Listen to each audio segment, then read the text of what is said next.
விடசூல் வாந்தி, ஹைப்பரெமெசிஸ் கிராவிடோரம். ஜென்ரலாக first 2-3 months of ப்ரெக்னென்சியில் vomit, வாய்க்குமட்டல், தலைவலி இதெல்லாம் இருக்கும். பட் அது 4th மந்த்லேருந்தும் கண்டினியூ ஆகுது அப்படின்னா அதை தான் விடசூல் வாந்தி அப்படின்னு வந்துட்டு சொல்லுவாங்க. இதில் வாமிட் வந்து மஞ்சள் கலர் இல்லைன்னா காஃபி கலரில் வந்துட்டு வர ஆரம்பிக்கும். இதில் வந்துட்டு உடம்புல இருக்கக்கூடிய நீர் சத்துன்றது வந்து கம்மியாகும். மாட்ரேட்டான டீஹைட்ரேஷன்ன்றது வந்துட்டு நடக்கும். அதுக்கப்புறம் அவங்க சுவாசத்துலேயும் அசிட்டோன் வாசம் வந்துட்டு வீச ஆரம்பிக்குது. அதுக்கப்புறம் அவங்க யூரின் ரொம்ப கம்மியாயிட்டு பிளட்டில் யூரியா உப்புனோட அளவு அதிகம் ஆகும். இதனோட சீரியஸான தீவிர விடசூல் வாந்தி அப்படின்ற கண்டிஷனில் வந்துட்டு ரொம்பவே ரேர் தான்.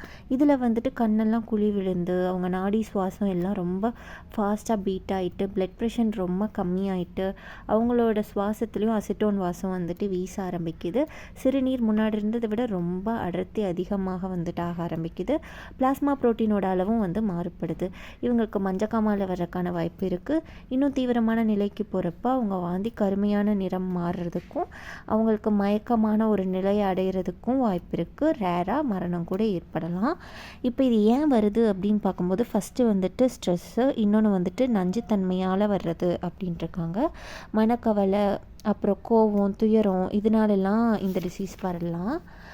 முக்கியமாக வந்துட்டு நாளமில்லாத சுரப்பிகள், அதாவது எண்டோக்ரைன் கிளாண்ட்ஸ்னோட சுரப்பு அதிகமாகிறதுனாலையோ கம்மியாகிறதுனாலையோ இந்த டிசீஸ் கண்டிஷன் வரலாம். அது இல்லாமல் ப்ரொஜெஸ்ட்ரான் வந்து கம்மியாகிறதுனால ஹெச்சிஜி அதிகமாகுது, அதனாலையும் வருது. அதுக்கப்புறம் எதனா அலர்ஜிக் ரியாக்ஷன் ஒவ்வாமைனாலையும் வந்துட்டு வரலாம்.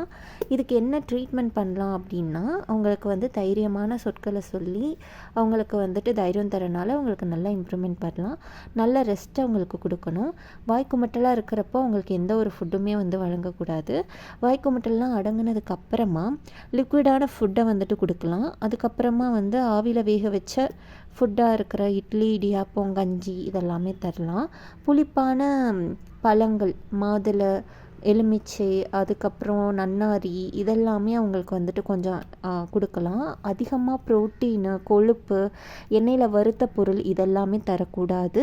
விட்டமின் பி சத்து இருக்கிற மாதிரியான பொருட்களை தரலாம். பழ வகை, தேன் இதெல்லாம் தரலாம். ஓஆர்எஸ் உப்பு சர்க்கரை கரைசலும் அவங்களுக்கு வந்து கொடுக்கலாம்.